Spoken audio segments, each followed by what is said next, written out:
Oh, hi. Didn't see you there. Do you have problems when you're walking in the halls in the morning? I know I do. Well, here's what some teachers thought and some easy ways to help fix those problems. Rewrite your history, light up your wildest dreams, museum victories, every day we wanted everything, Mama said, don't give up, it's a little complicated, all tied up, no more love, and I'd hate to see you waiting. Had to have high hopes for a living, shooting for the stars but I couldn't make a killing, didn't have a dime but I always had a vision, always had high hopes. Had to have high hopes for a living, didn't know how but I always had a feeling I was gonna be that one in a million, always had high hopes. I sat down with Mrs. Hake and got her take on what the problems in the halls really are.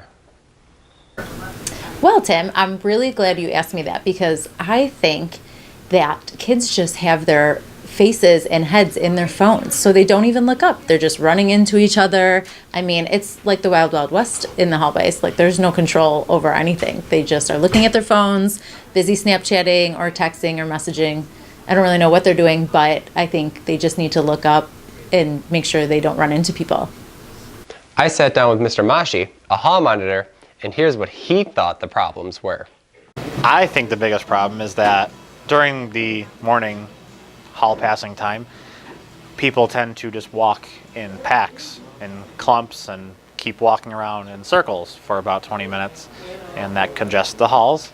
And then they stop in packs because they all want to stick together, and that just blocks the hallways, and then nobody can walk by them.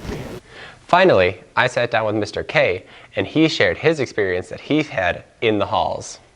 Okay, so like the halls are meant for like walking, and what I see in the halls, we have like salmon going up the wrong streams, you know, you got people walking on the wrong side of the hall, then you got the boys, you know, doing all that chest bump stuff and banging into each other. But the most, I think, annoying thing in the hall is when people sit in the hall and then they put their legs out like they own the place.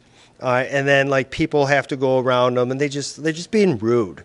So if we're that lazy as Americans, like we can't stand in the hall, I mean, how pathetic is that? So that's how I see it.